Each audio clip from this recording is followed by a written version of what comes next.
difficult, expensive work, and it really means a lot to have the organization behind us.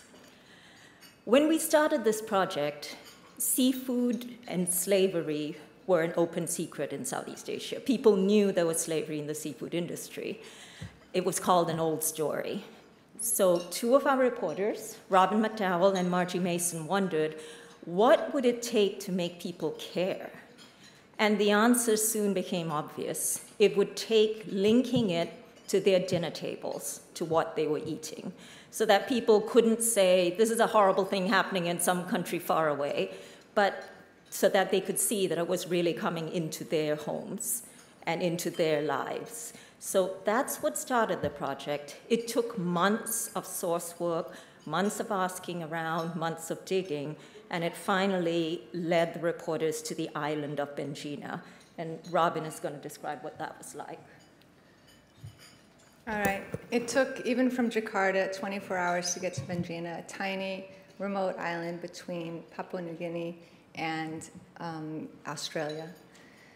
So the first few days actually were a little bit frustrating because there's a village called Benjina, and about 100 meters away, the factory grounds, where we could see trawlers pulling up. We could see a factory, but we didn't really have access to the men. A few would come across the channel now and then to buy cigarettes, to visit the prostitutes, to get something to eat, but really we had very little access to them. And on top of that, I do not speak Burmese. I speak some Indonesian, so I was able to find some people who could tell me a little bit, because as it turned out, some of them had been stuck there for 5 years, 10 years, some even 2 decades. So there was a limited amount I could get. After 2 days or 3 days, I called our Burmese colleague, Esther Tucson from Myanmar, and said, we need you here. There is a story here. We've gotten some of it, but we have just scratched the surface. You need to see what's going on. She showed up. That was another 30 hours. And she arrived, and the doors just swung open. People could not wait to talk to her. They chased her down the streets. They wanted to be interviewed. They wanted their stories to be told.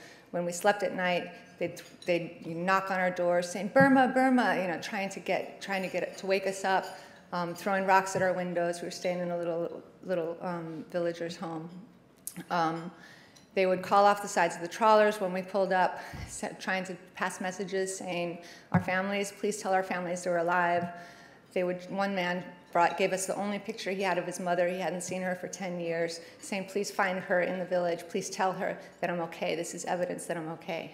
So at that point, it wasn't just about making the link to the American dinner table and getting the Americans outraged. We wanted to help find a way to make the story so powerful that these men would be rescued, and eventually that is what's happened.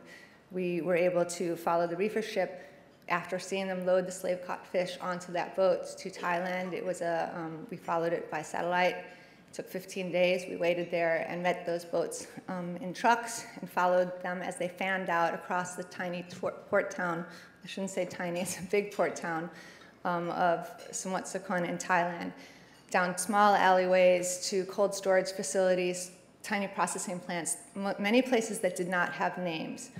And over the next few weeks, we were able to find out whom they were supplying to, which big exporting companies, including 2 of the world's biggest exporting companies. And our colleague, Martha Mendoza, used custom bills of record to link them to Walmart, Cisco, Red Lobster, pet food companies like Fancy Feast, pretty much everybody that, I would say 20 big companies. So from there, we had 2 things that we had to face. One was we couldn't write about this while the men were still there, and that was paramount. We knew their lives were in danger. We knew that we could not show their faces. We could not name names. So in the end, the International Organization for Migration got them out, just the few men that we were going to mention in our story. So that was an interesting operation. They got the wrong men at first, then both the wrong men and the right men went out together, but that worked. And then the next thing we had to do, once we had the company links, was, of course, to confront the companies. So we were nervous, and our lawyers were very nervous. I mean, Walmart, Cisco, these are not small names. And then, to our shock, what we found with company after company, nobody denied it. We thought they would categorically deny, no, this couldn't possibly happen. Nobody, not one of the companies denied it. And we realized that's because they know. They know that their supply chains are muddy, and they know that this could be happening. So that was a real revelation for us. I don't think we expected that. So the work had, in many ways, more impact than we could have possibly hoped. It did free 2,000 men.